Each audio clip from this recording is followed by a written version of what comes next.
নমস্কার, মন্ত্রতন্ত্র শক্তি চ্যানেলে আপনাদের সকলকে স্বাগত জানাই।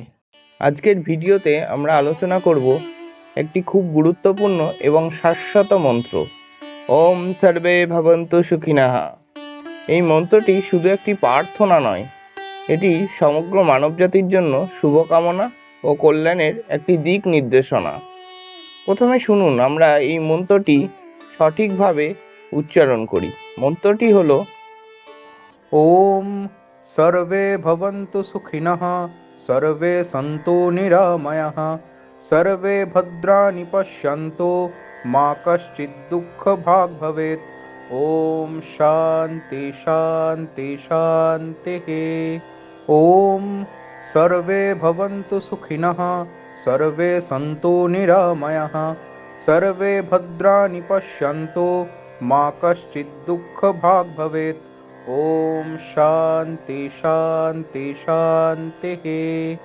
ওম সর্বে ভবন্তু সুখিনঃ, সর্বে সন্তু নিরাময়াঃ, সর্বে ভদ্রাণি পশ্যন্তু, মা কশ্চিৎ দুঃখভাগ্ ভবেৎ।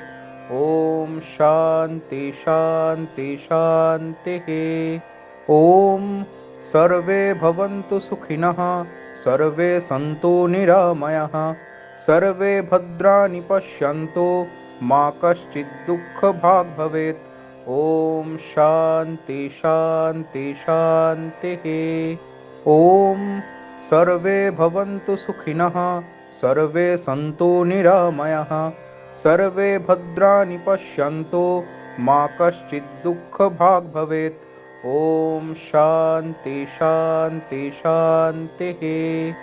ওম সর্বে ভবন্তু সুখিনঃ, সর্বে সন্তু নিরাময়াঃ, সর্বে ভদ্রাণি পশ্যন্তু, মা কশ্চিৎ দুঃখভাগ্ ভবেৎ। ওম শান্তি শান্তি শান্তিঃ। ওম সর্বে ভবন্তু সুখিনঃ, সর্বে সন্তু নিরাময়াঃ, সর্বে ভদ্রাণি পশ্যন্তু, মা কশ্চিৎ দুঃখভাগ্ ভবেৎ। ওম শান্তি শান্তি শান্তিঃ।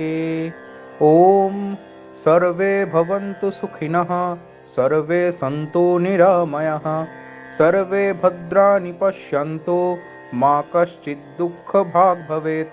ওম শান্তি শান্তি শান্তিঃ। ওম সর্বে ভবন্তু সুখিনঃ, সর্বে সন্তু নিরাময়াঃ, সর্বে ভদ্রাণি পশ্যন্তু, মা কশ্চিৎ দুঃখভাগ্ ভবেৎ। ওম শান্তি শান্তি শান্তিঃ।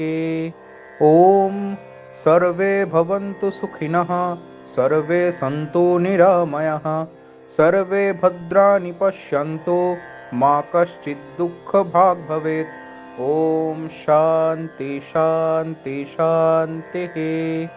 ওম সর্বে ভবন্তু সুখিনঃ, সর্বে সন্তু নিরাময়াঃ, সর্বে ভদ্রাণি পশ্যন্তু, মা কশ্চিৎ দুঃখভাগ্ ভবেৎ।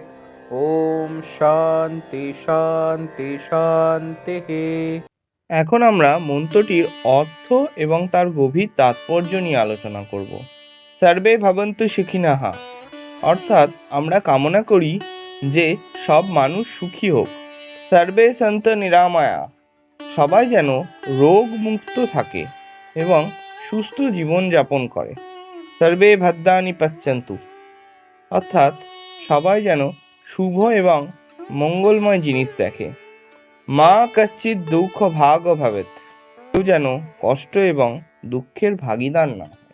এই মন্ত্রটি আমাদের শেখায় যে পৃথিবীর সকল প্রাণী এবং মানুষ যেন সুখী, সুস্থ এবং শান্তিপূর্ণভাবে জীবন কাটায়। এটি একটি সার্বজনীন প্রার্থনা যা ধর্ম বর্ণ নির্বিশেষে সকলের জন্য প্রযোজ্য। আপনাদের যদি এই ভিডিওটি ভালো লেগে থাকে তাহলে অবশ্যই চ্যানেলটি সাবস্ক্রাইব করুন, ভিডিওটি লাইক ও শেয়ার করুন এবং কমেন্ট করে জানাবেন কেমন লাগলো। আমরা আরও এরকম শান্তিময় অনুপ্রেরণাদায়ক মন্ত্র নিয়ে আপনাদের কাছে আসব। ধন্যবাদ।